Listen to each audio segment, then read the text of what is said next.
Di beberapa masjid kita lihat begitu banyak larangan-larangan, seakan-akan pengurus masjid adalah tuan daripada masjid. Anak-anak tidak nyaman di masjid, orang tua tidak nyaman di masjid. Hadirin sekalian, mall buka 24 jam, hotel buka 24 jam, tapi masjid tidak buka 24 jam.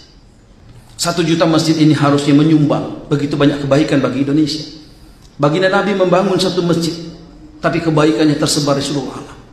Kenapa 1 juta masjid seakan-akan tidak memberikan kebaikan sama sekali? Masjid hari ini, amalan-amalan masjid tidak menjadi prioritas. Harusnya bukan fisik masjid, tapi amalannya. Hadirin sekalian, kami berkunjung ke perumahan Hakim Agung. Dulu masjidnya kecil, pengurusnya larangannya banyak. Dilarang tidur di masjid, dilarang makan di masjid, dilarang minum di masjid, dilarang ke WC, semuanya banyak betul.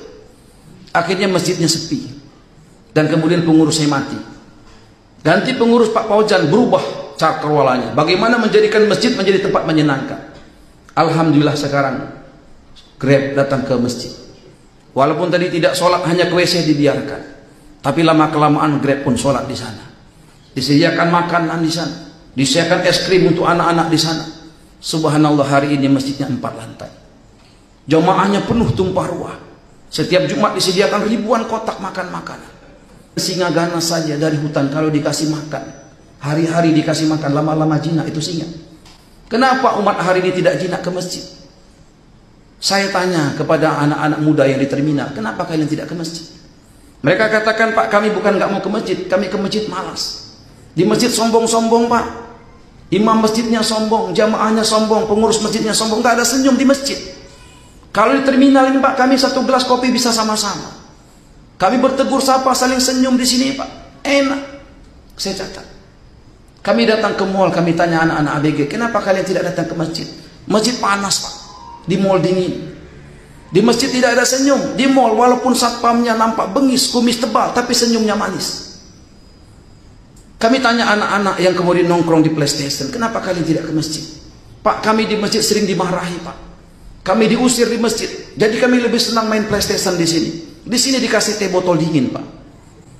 Hadirin sekalian, kami catat dan kita programkan agar kemudian terjawab bahwasanya masjid adalah rumah Allah, masjid tak menjadi tempat yang paling menyenangkan di muka bumi.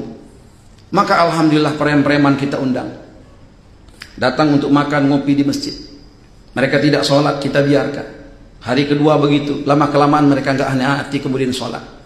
Lama-kelamaan kita ajak juga itikaf mereka, ajak mereka memikirkan agama, ajak mereka mengusahakan agama dari masjid ke masjid, dari kampung ke kampung.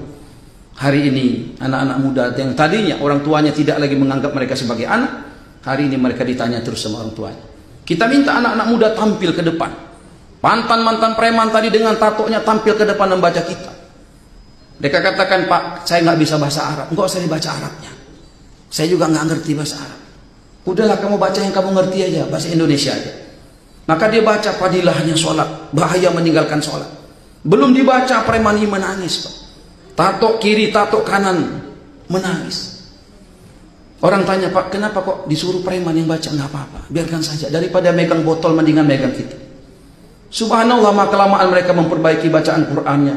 Kita minta mereka mengumandangkan azan.